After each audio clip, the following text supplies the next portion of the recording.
Well, are you ready for this special edition of True Talk tonight? Wow. Well, will you welcome my co-host who's going to help me tonight, Willie Moore Jr.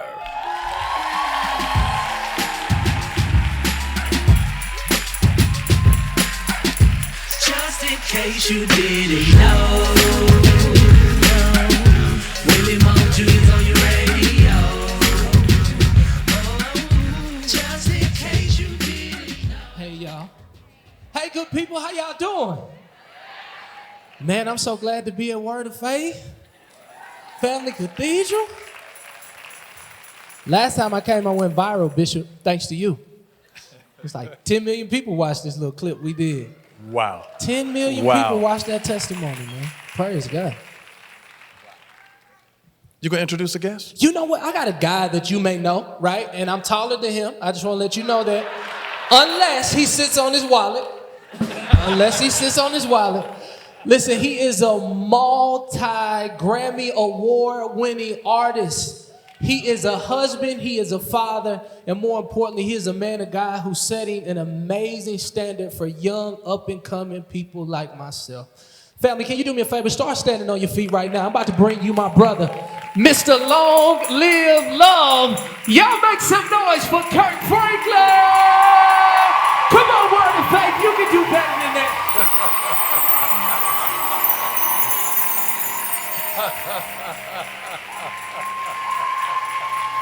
Come on, Word of Faith, show your love.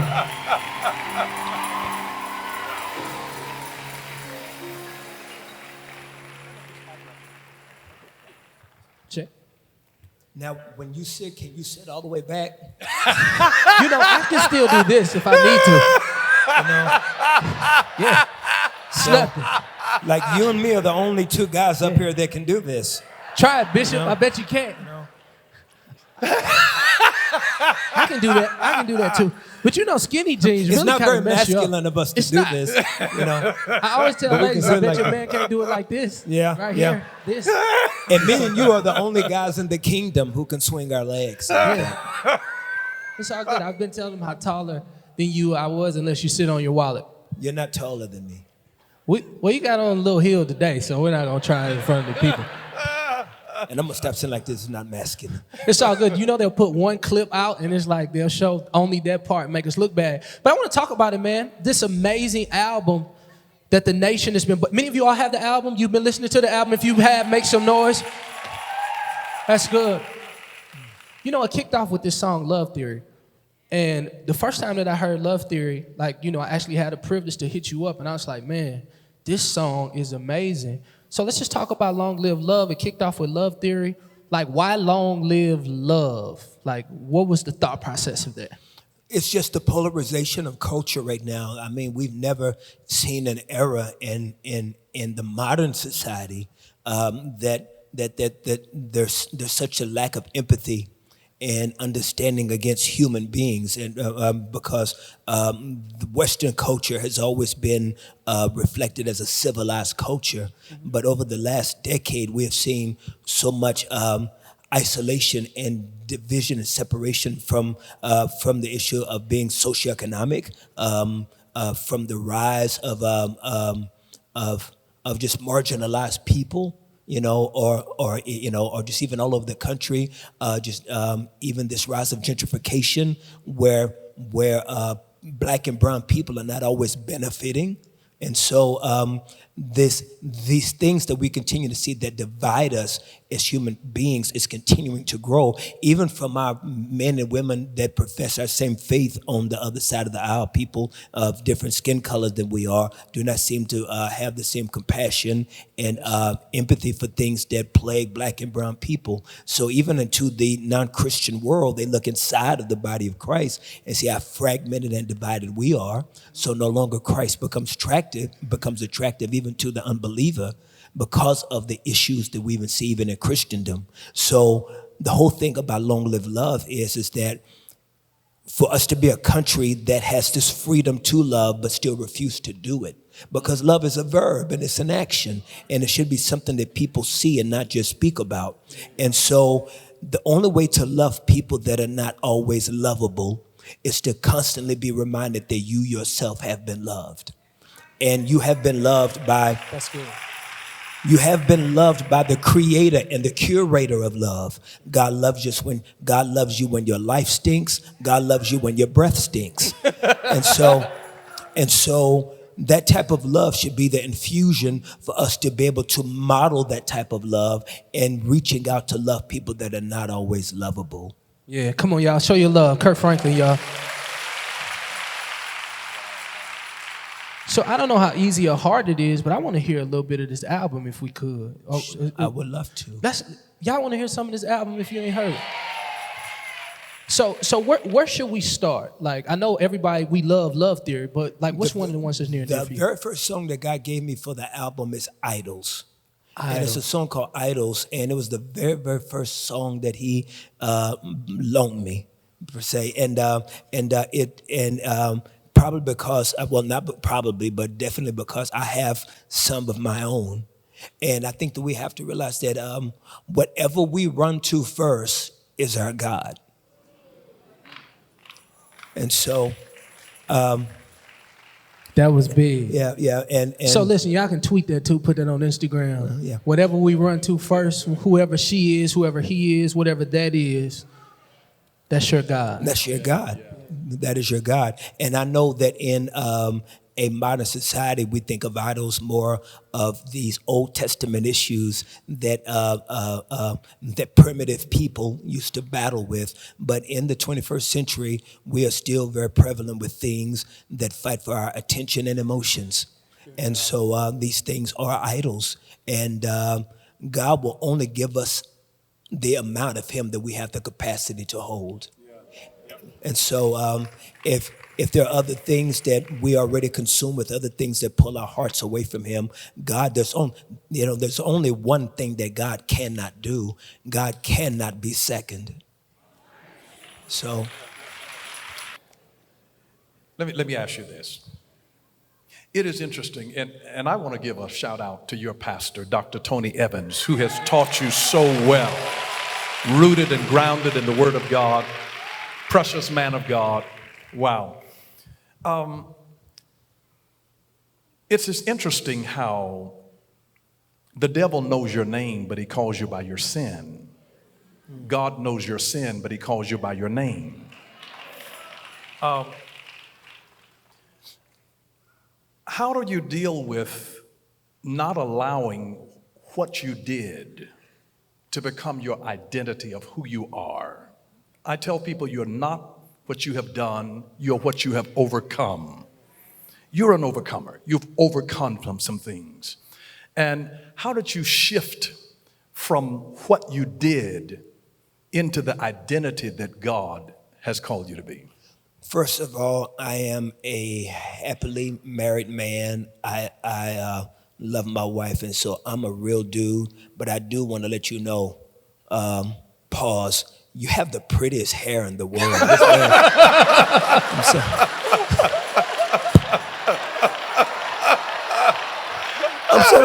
I'm celebrating listening to him talk. I'm like, it's the Bronner brothers. I'm looking like, why he got nice hair like that? It's just. It's the Bronner brothers, bro. Also, I have ADHD really bad. So you talking, but I'm like, look at his hair. Gee, where did he get curls like that? That's a nice fade. It's a taper fade. Is that naturally? I mean, you talking to me the whole time, but my mind going, is that a taper fade? I have forgotten the question now. I don't even know what. I got the question for you.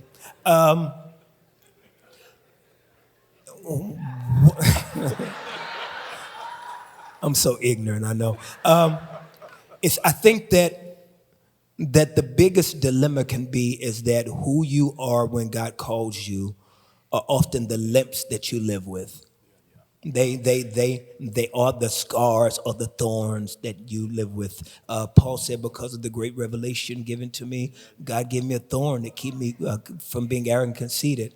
I was born in a bed of insecurity, being adopted, low self-esteem, hearing my biological mother tell the lady that adopted me, I didn't want him. I wanted an abortion, but you wouldn't let me. I heard her say it at 12. So I came into the world knowing that I wasn't wanted.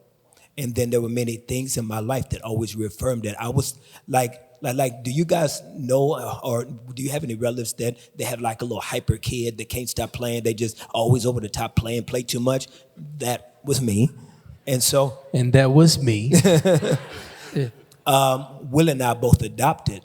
And so we both talk about the scars of how you live grabbing for any type of acceptance you can get because the people that should have loved you didn't love you for whatever reason, some of it justifiable, some of it isn't, but you still live with that because it's not a natural matriculation.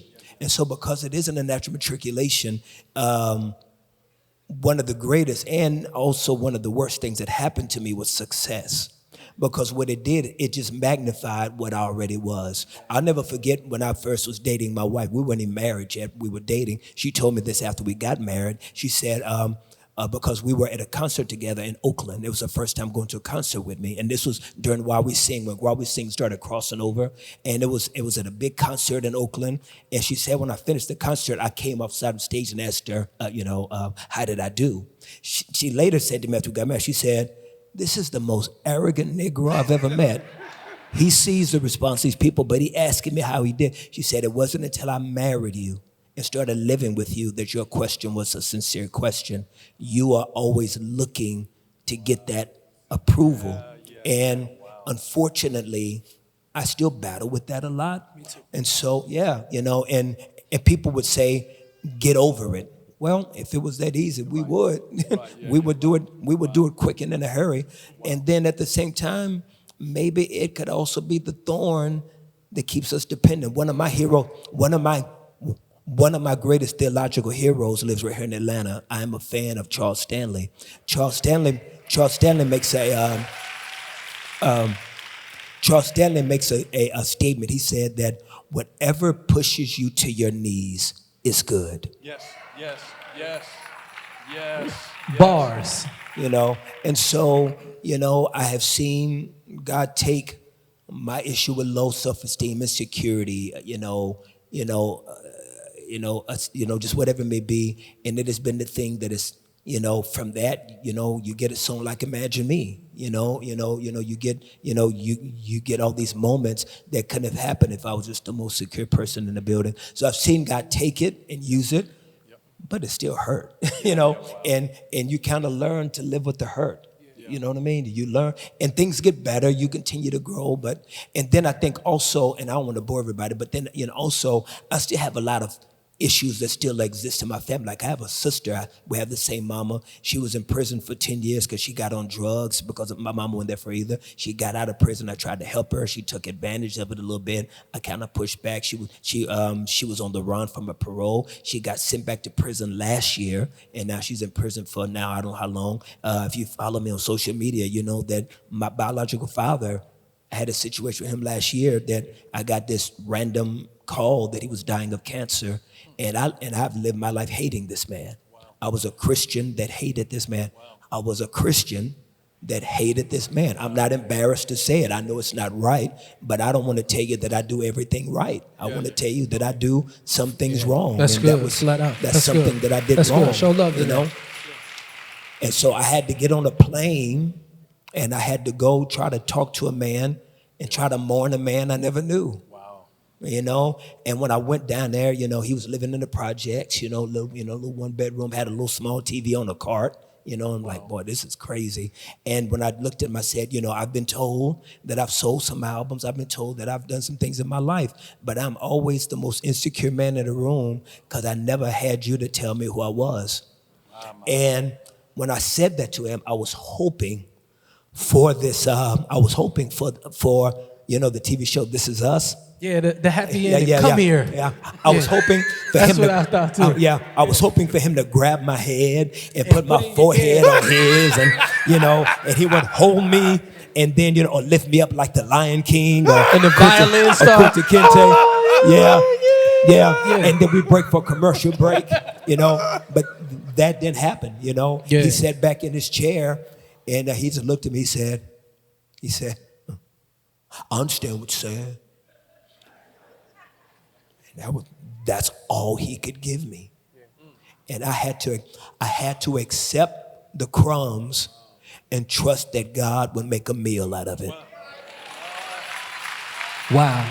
I had to accept the crumbs and trust that God will make a meal out of it. But with this particular album, you've been having to be in churches. Like, I've noticed that you promoted it a lot different. Like, it almost has a Kevin Hart promote a movie effect where you're out every single day, you're with the people, and you're doing what you have to do. In today's current climate of music, do you feel this approach is necessary to make sure that the message gets out, especially with gospel music? Yes, I think especially with gospel music. And then on top of that, I'm also aware that, there have been a lot of people who have followed me and have supported me for many years, that over the last few years, there have been some moves that I've made that may have been questionable to people when it comes to my intent and my character. And I know some people have maybe been turned off, maybe me working with Kanye West or with Chance the Rapper. A lot of people got lost in my reason for calling my last album Losing My Religion, and maybe kind of wondered where I was going. And just out of respect of trying to share my heart with those that may be a little bit on the line with me. I want to, let's go back to the core, which is the church, my community, and let them ask me questions. Let them see my heart. Let me shake their hands and let them be able to look me in my eyes and see that I'm still unapologetically Christian, that I'm still unapologetically in love with Jesus Christ. And the truth is, evangelism in the 21st century is very difficult. It's a very hard task. It ain't like back in the day when you can go knock on door to door and hand out flyers, come to Jesus. Jesus loves you. Come on to him, please. You got the black Hebrew Israelites on one side. You have your kids coming on from college that have been studying philosophy and been studying, and now they're coming back and they don't know if they're agnostic or if they're atheists, or they don't know if they're naturalists, and they're coming home and they're confused with what they know to be. And so evangelism in the 21st century looks different. It's a new world. And so if I'm ministering to a Kanye West, it's not going to be, brother, come to church. Because if he come to church, unfortunately, some churches, all they're going to want to do is get his autograph. And the problem is, if sick people don't go to the hospital, and other patients that are sitting there sick asking for their autograph, because the sick people at the hospital want to get well too. But a lot of times we forget that when people come into the church, they're sick like us. And if we keep treating what we consider celebrities like they're well, they never get a chance to get well because they're not well. They sick like me and you.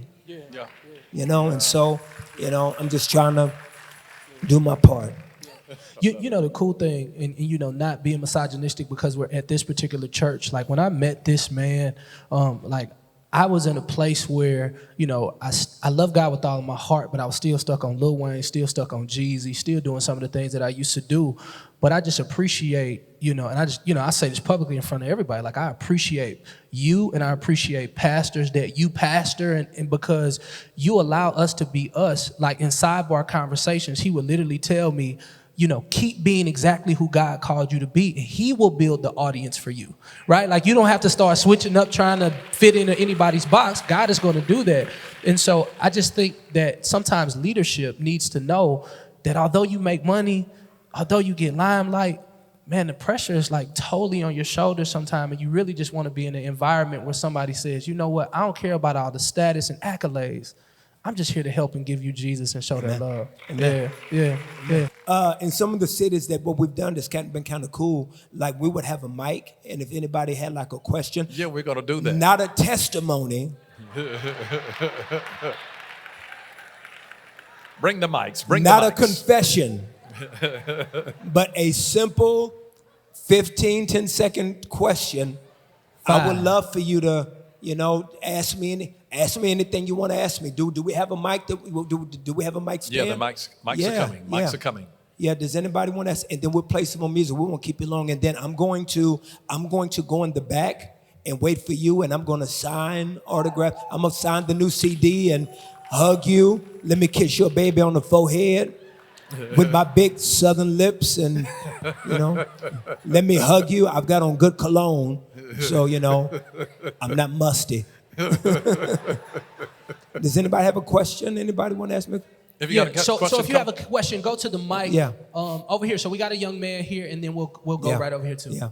And so we'll take 3 questions now, and then I'll play some more music, and then we'll keep it like that. Hey, brother. Good evening.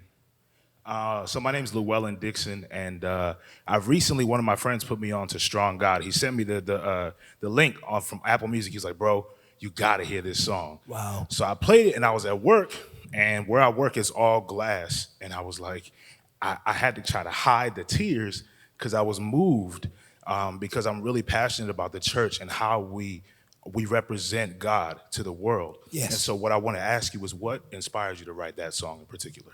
Well, thank you. And I'm passionate about the same thing you're passionate about. Is I think that by the nature of gospel music, often the DNA of the music is that gospel music is very vertical, which is nothing wrong with that. Vertical, Lord, I sing praises to your name, to high. But gospel music can also have a horizontal narrative to it as well, because Christ can be very relevant in culture at the same time. As a matter of fact, even when we see the life of Christ within the text, Jesus was just as compassionate about the widows and the orphans and those that were marginalized. And his frustration was against the government and their oppression of those that did not have means. And so for us to talk about social injustice is Christ-like. Yeah.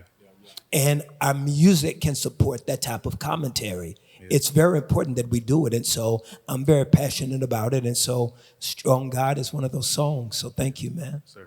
Thank you. Thank you, bro. Yeah, that's Here good we stuff. go to this side. Yeah, go right here. How old were you when you first started church? When I first started church, Yeah, started a church or going to church? going to church. Going to church, I was going to church my whole life.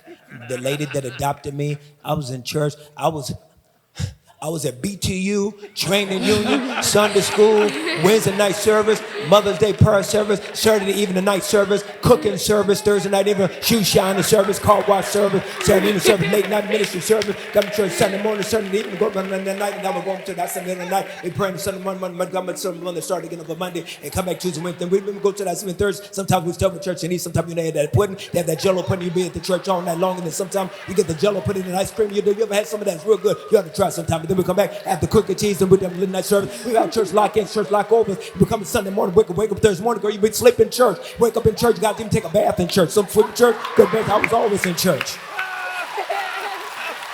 I guess you could say he was raised in church. That's what he was. He was raised. He was definitely raised in church. Praise God. Thank you. How are you? Hey, by the way, I love Losing My Religion. Awesome album. I just wanted to know, what do you do for self-care? How do you take care of yourself? Every time I see you on TV, you just really look like, I know there's makeup, but you always look like you're really healthy. I just want to know, how do you care for yourself mentally and physically? Well, thank you. Well, first of all, there was one thing that I realized early on. In gospel music, I learned something early on. I could not sing. So I realized that I was in a genre of all these monster singers, and I'm saying that I learned this. So I was like, okay, well, I come from hip-hop music. I love breakdance, and I love moving around. I got a lot of energy. So maybe I'll just use what I have. And so I started out moving around, dancing. People started to like the energy of what I would do on stage and concerts. Well, the older you get, you realize that if you're going to keep that up, you can't be up there with a belly hanging over your jeans, You're not going to pay to see me sweat, And so I just realized that the older I got, that I had to get ahead of the curve. And then I started to really enjoy how it made me feel. And then the other thing was, because I don't know my family history, I started to really, make sure it's okay. African American men deal with a lot of things, and maybe if I start taking care of myself, and then again, I started to like the results. And so, I eat really clean. My friends will tell you, like, they make fun of how I eat. Like, I eat real clean. I do a lot of cardio. And I go to the gym and work out. I don't know if you can tell. I don't know if you can tell because I walked through that door over there, and I came and sat down here. And I just started to enjoy it, and I started to enjoy feeling good, and I really enjoy working out. I enjoy doing cardio, and I have a little bit of anxiety issues, and I started to find out that cardio started to release those endorphins. And so it started to become now therapeutic for me. It's like, so now when I feel like I'm a little off, I just jump on the treadmill, and so it really works. And then, it helps me not have a belly. Because when you little and wear skinny jeans, it ain't cute with a belly. No, it ain't. It ain't cute with a belly. It ain't. Ain't nothing cute about that. Thank you. I seen on Instagram, and I ain't gonna tell you I cried when I seen this. Tammy got on there, and you posted Tammy, and she said, I was just listening to this album, and it's so great, and it's so good, and then she got teary-eyed, and she just said, like, I'm just so proud of you. How important is her encouragement to the man that everybody may be cheering for, but how important is it for Tammy to approve what's going on in Kirk Franklin's life? It is everything, because don't nobody know you like the one that lives with you. Yeah. They know all the secrets, right? They know where all the junk is hidden, and for them to see the Lord's light in you, it gives you a little bit of hope that you at least trying, and that you're at least pointing in the right direction. So, and I asked her, I said, can I post this? Do you mind if I post it? And she said, sure. She said, just put a filter on me and make me look cute. But no, man, she is my hero. Tammy is my hero. The trajectory of my career changed when I married her. And so I'm clear. That's real. So we'll go here to this amazing young person here. What up, little homie? I would like to ask you, what did it feel like being adopted? Say it again, little homie. What did it feel like being adopted? What did it feel like being adopted? It felt really weird. It's a really, really weird feeling to not know where you come from and not really know what you're supposed to be. And so, are you adopted? Yes. Are you? Wow. Well, you know what? Tell me real quick, how has it been for you? It feels kind of lonely. Kind of lonely? Yeah. And how old are you? I'm 12. You're 12? Can I come see you real quick? Come here. Come see me real quick.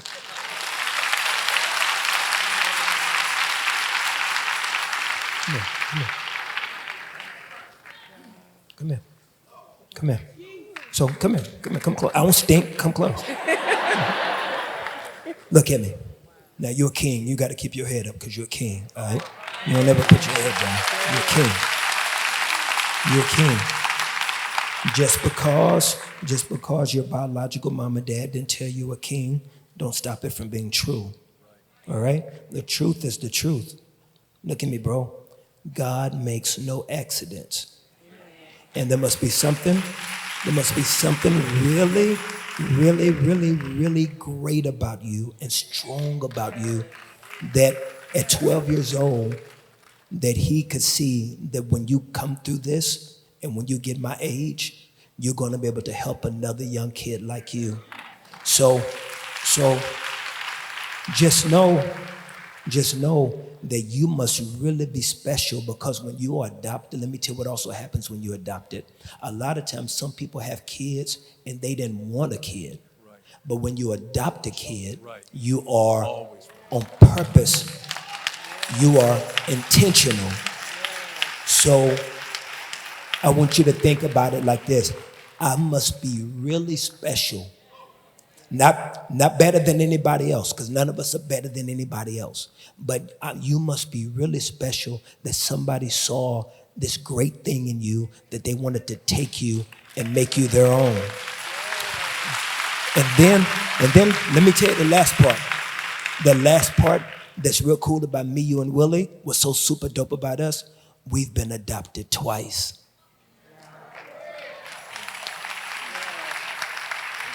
Because not only did your earthly parents adopt you, but Jesus Christ made it possible for you and I to be a part of his family too. So we've been adopted twice. Most Christians in here, they've only been adopted once. But me and you, player, we got that deuce. We got that deuce, all right?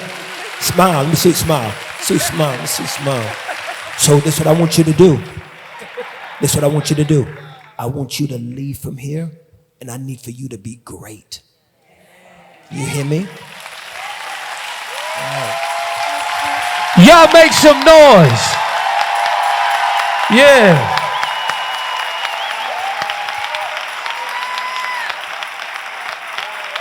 Is that mama? Y'all make some noise for mama.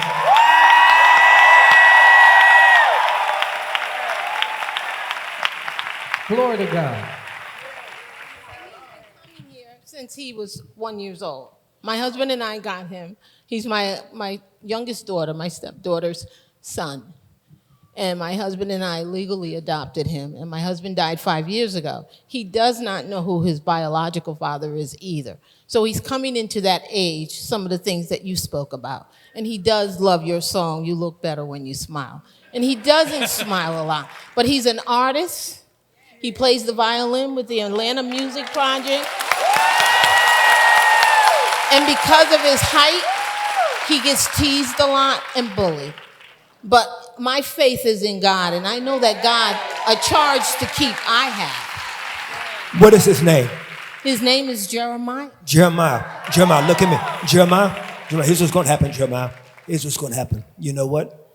I've never done this before. I'm going to give you my phone number. Me and you, watch this. We're going to talk once a month. Once a month. We're going to talk once a month. We're going to talk once a month. And Jeremiah, my concert, I'm coming back to Atlanta in July, my concert. You, your mama, all of your friends, whoever you want, y'all gonna come to the concert free backstage, and we're gonna hook up. And then Jeremiah, if anybody try to mess with you at school, I'm gonna have a whole bunch of short men come up to your school.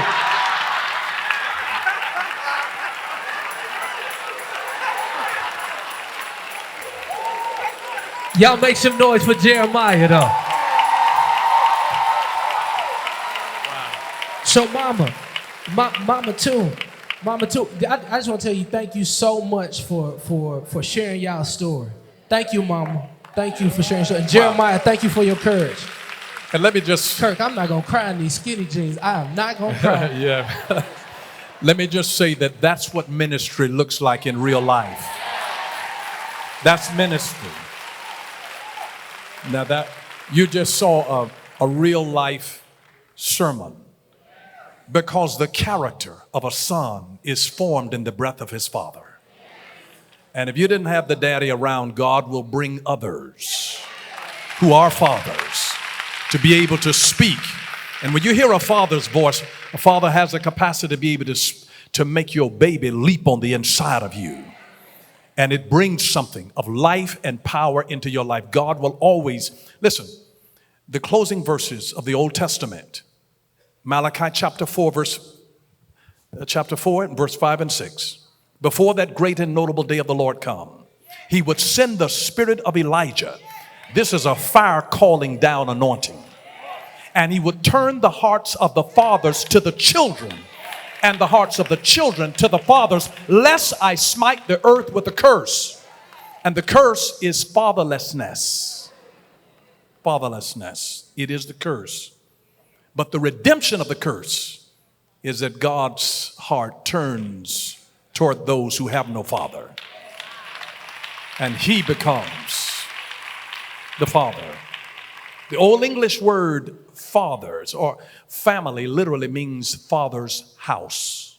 Check it out. You know the bishop has done his etymological study.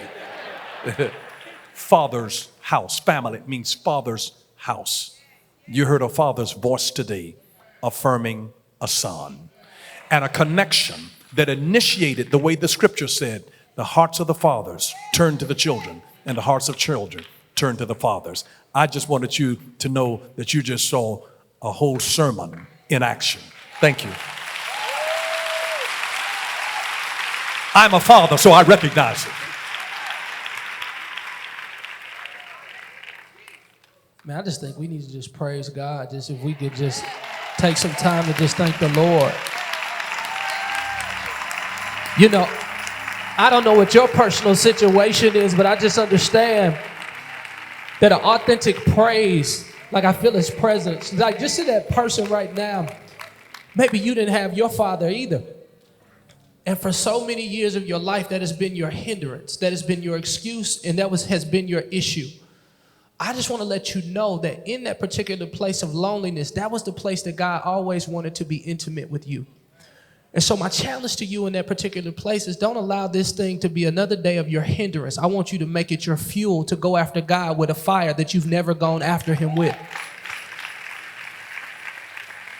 Kirk and I, we have some unique stories, but your story is just as unique. We all got issues. Most of us, we black folk. I see some other people, but black families, we got issues. But just today, if we could just internally, like, and I don't even want to do the religious thing. I just want us to make a decision on the inside of our heart to say, God, like, I'll release this to you. The Bible tells us that if we could just open up the ancient gate and let the King of Glory in, like he's mighty in every battle. And I want us to be transparent and introduce ourselves again and say, God, listen, I know I've covered it up with shouting. I know I've covered it up with yelling. I know I've covered it up with just a lot of church jargon, but today I want to have a true and authentic relationship that requires you. Do you know what the difference between just saying, God, I need you, but no, I require you in this place?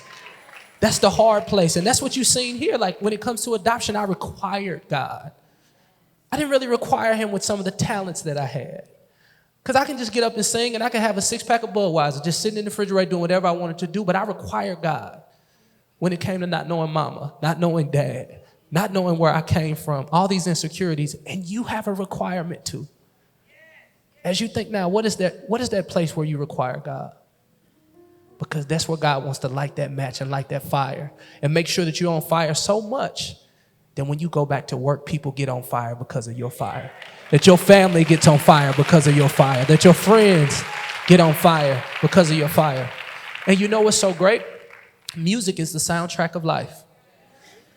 And the man of God is now giving us a soundtrack to victory, to life, to win, to overcome. And so I want to get into some more music, but just in this moment, I want you to think of that place. So as you hear this music, you make it personal. So now in your requirement of God, you need a soundtrack for that requirement. How are you? You, baby. Step up to the mic. You, we talking to you. My question was, through everything that you've been through and all your background and everything, like, and you talked about pushing through like that low self-esteem and insecurity, like, how did you push into the vision that God had for you, and push through the next ceiling? Like, how did you get to that next level? Like, even knowing what you knew and like dealing with people pleasing and all of those things, like, how did you get past that?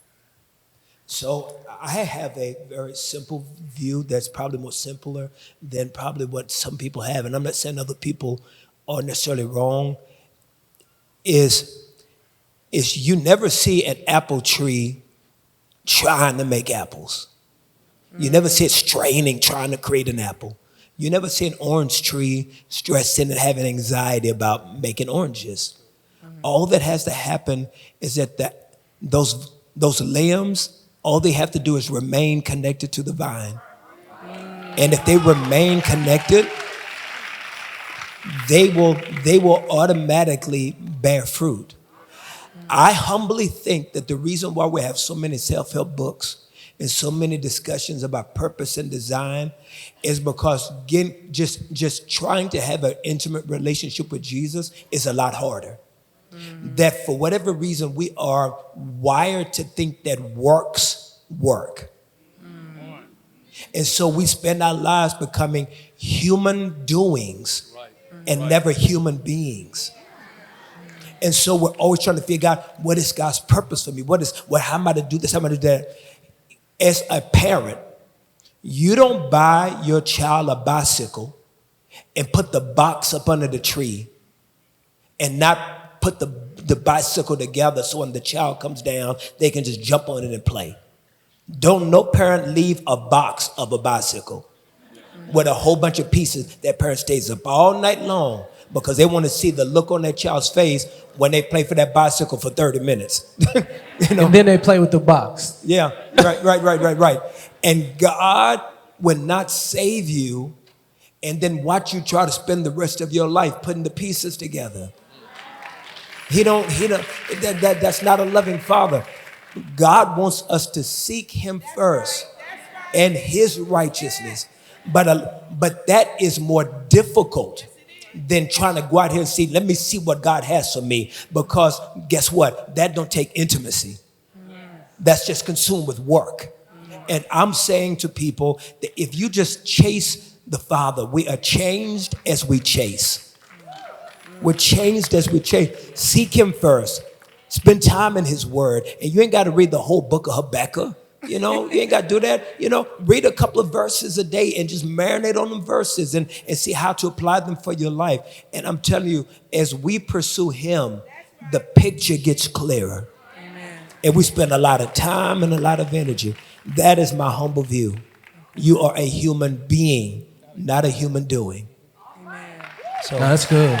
That's good. Thank you. You want to say? I just absolutely love that. And, it really even comes out of the whole idea. You remember when Jesus was being baptized by John and the heavens opened and a voice spoke and it said, "This is my beloved Son in whom I'm well pleased." At that time, Jesus had not preached one sermon. He had not opened the blind eyes of one person. He had not unstopped a deaf ear. He had not raised the dead. He had not multiplied food. And yet the Father said, "This is my beloved Son, in whom I am well pleased." God was pleased with who he was, not what he did. That same Father is Lord over us, who is pleased with us. And that's what every parent really has to secure their child with unconditional love. The agape love of God is that way. It's not that I'm going to love you more if you clean up your room and if you clean the kitchen, if you keep your clothes clean. Yeah. This is because you're accepted already in the beloved. So it's just a manifestation of the truth. This man has so much revelation in him. You need to come back here and preach. I want to invite you to come back and preach. Just stand flat-footed and just preach the word of God. Just open it up. So you're going to have to give me a date for that before you leave. And he ain't got no razor bumps. He got good skin. I'm looking at his skin. He ain't got no razor bumps. He got good skin. He is radiant. He's radiant. You see that? He ain't got, I think he's been drinking Red Bull in the back. So, his ADD is completely out of control. He got good hair and he got good face and he ain't got no razor bumps. I don't like him. Find somebody else.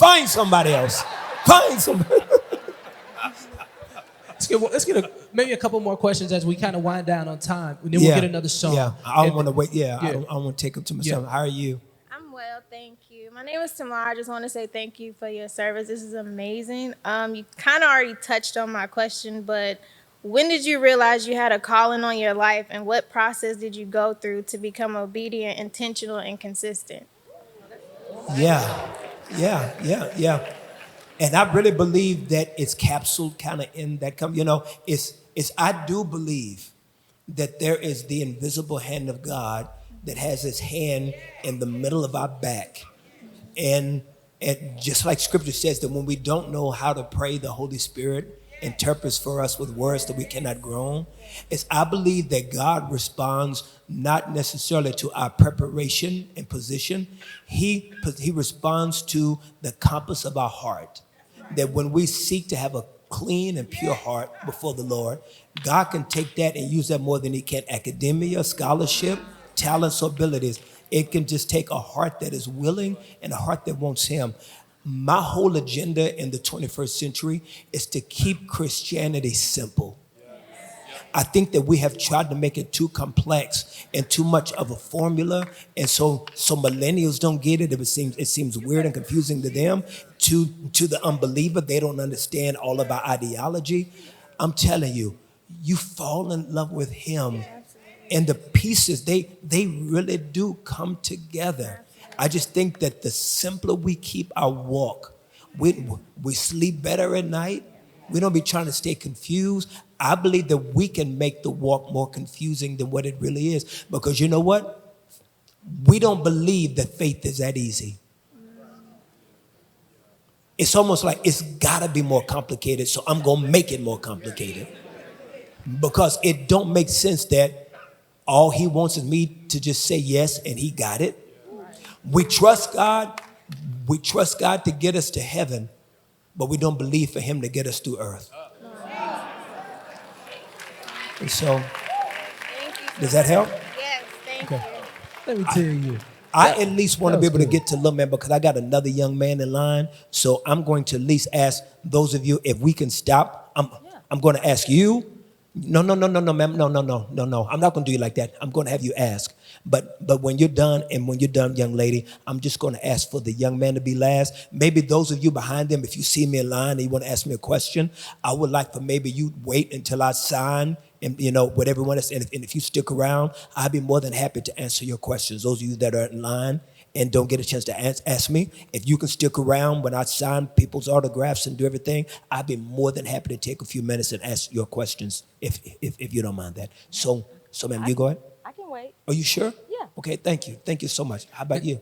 Hello. Yeah, good. Hi. Hi, I'm Caitlin Frazier. I left and I came back because my sister told me that I should still ask. But you kind of already answered it when you said that God makes no mistakes. None. At all. And I None. believe that. But I just want to know, how can you let go of your self-judgment and your self-criticism day by day and still make it to where you want to be, where you have the confidence to do what you love to do, what you are blessed to do, and prosper the way God wants you to do? Just how is it possible to keep that strength, Got it. I got it. Great question. And let me just kind of share with you this. You have to remember that scripture teaches us that Satan disguises himself as an angel of light. The thoughts that come into your mind that continue to oppress you and condemn you, that is not the voice of God. And you've got to be clear on that. You got to be clear. That condemning or questioning or that judgmental or that oppressive thing that you keep yourself in, God is not doing that to you. That is you allowing the enemy to think his thoughts through. Remember, Satan deceived Eve because he said, "Didn't God say?" And so he thinks his thoughts through our thinking. And if we're not clear on the text, that's why it is so important to have the scriptures deeply embedded in our hearts so that when a thought comes into our mind, we don't be warned and question what it is. Because if it don't agree with the seed of righteousness planted inside of us, that seed of righteousness will go against any thought that is not the mind of Christ. And so when you have a thought that condemns you, makes you feel guilty, makes you feel depressed, you can give thanks. And here's the secret remedy. Paul says, I believe it's in Philippians, he says, give thanks in everything. He said, because it is a safety net for you. Do you know what your medicine is? Do you know what your Prozac is? Giving thanks. The medicine is giving thanks. I tell people all the time, I tell people all the time, Jesus is my medicine, and you need me to be on my medicine. Look at your neighbor, tell your neighbor, you need me to be on my medicine. You need me to be on my medicine. Yeah. All right, let the young man come and ask Yeah. his question. And I'm going to answer everybody else's questions later. So thank y'all. Thank y'all so much. Good evening. Preston Pettigrew, class of 2019 at a Morehouse. I studied biology. Debt free. and Praise philosophy. God. Debt free. What's up, bro? We proud of you. Debt free. Super Debt crazy. free. Super. All right. I'm privileged to have been last because you answered my question, multiple questions, but I have it all written down. So I'm just going to pipe it down to confirmations that you said. For starters, you're not ADHD. You're just overflowing with truth. You didn't lie not one single time. Next, one thing I noticed about just within your music is that why you like bass so much is that you speak through that truth that you speak against that internalization that many people suffer from, which, as Bishop said, is one of the most sinful acts that you can do, because by sequestering your light, you don't fully fulfill the purpose that God has placed within you when he breathed that breath of life into each and every one of us. And I want to say thank you for propagating that purpose to each and every one of us. Come through, propagating. All right. He go here. He under you, Bishop. All right. I know that. Don't you get cantankerous with me. Don't you get cantankerous with me. All right, and you just touched on it. You touched on this earlier because when my studies as a philosophy major, you said as far as Western culture, and this was kind of going to get closer to my question, which is based upon your platform and what you stand as it pertains to how people think and what their thoughts are about Christianity. How would you use your platform to promote what is already established to be negritude, which is the promotion of not just our Black thought, but into the standard of what Western thought is. So that way it's hand in hand, because currently as we stand, the value of Black thought is thought to be lesser or less impactful. Yes. So I want to say thank you for putting that bass behind it, because we do need it. We like that. We like that boot in our music. Yeah. So with that being said, my conclusion to my question is, how will you continue to take that next step to promoting negritude, so that way we understand that not only is God's purpose within us resounding, but it is resounding to what we believe and conceptualize to be truth? The most important thing that I try to, the most important thing. Go ahead, Kirk. The most important thing that I really try to focus on there's a book that I would challenge you to read that has been very life-changing for me. It's a book by a gentleman by the name of Thomas C. Odom, and it's a book called How Africa Reshaped the Christian Mind. Thomas C. Odom was a white man that was a scholar from Yale University, and the book is brilliant because, and I love the fact that he's a white man and not African American, because he has no agenda to his thesis, and so it is more him laying out that Europe did not influence Africa, but Africa influenced Europe when it comes to not only the ideal but the construct of Christianity. That before the transatlantic slave trade, before colonialism, before Constantine, Christianity was being practiced in the sub-Saharan parts of North Africa, and so. We have to, the first answer to that about how I'm doing is that we have to acknowledge and address that there has been a whitewashing of Christianity in America. That is a fact. That is a fact that our white counterparts, as much as I love a lot of my white brothers and sisters, because there were many abolitionists that also were part of the movement and helping to establish the viability of us being human beings. And so we celebrate that. This has nothing to do with us wanting to be separated and to have our own populace. It's more about understanding that there's so much about our identity in the Christian agenda that we were robbed from. And because we were robbed from, then we become ignorant of the power that we have and the voice that we have in the narrative of Christianity. That when we understand that Moses, his baby mama was an African. You see what I'm saying? That we understand that the great heroes of the text were Africans. And so we don't say that to be able to have this Afrocentric approach to our Christianity, but it gives us identity to understand that the lie that we were told that we did not matter, but for something as simple as during segregation, African Americans can even go to seminaries in America. I don't know what kind of Bible they were reading. I can't go to Bible school because I'm black. And so these things must be addressed, but they must be addressed also by our white counterparts.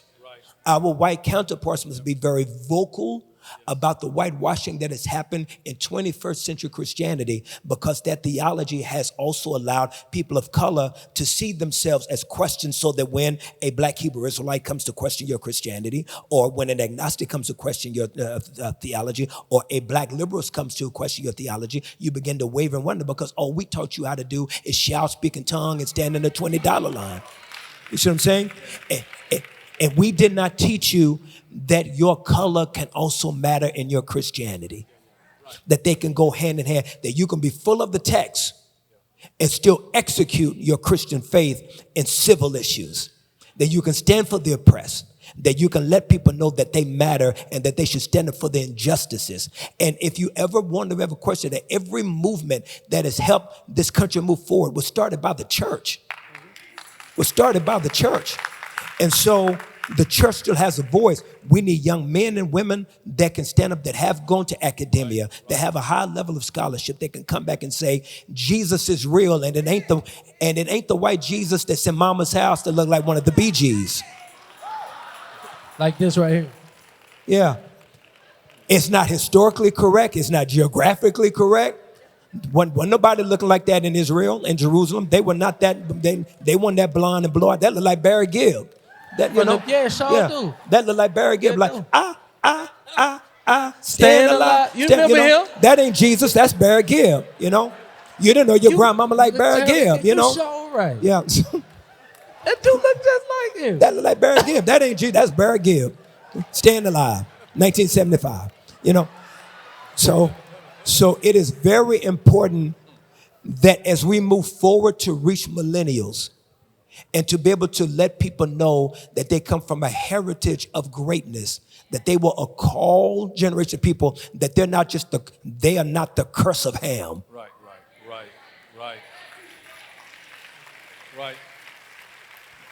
But they have an identity of them that starts with their blackness, but does not end with their blackness. Yeah, right. It ends with us being sons and daughters of the Most High.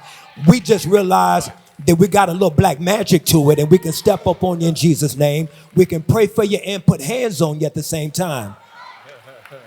Because we have been empowered to do it. We can pray for you, or you can get some of these paws if you mess with our people.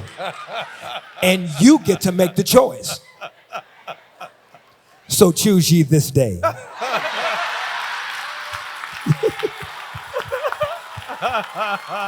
My brother.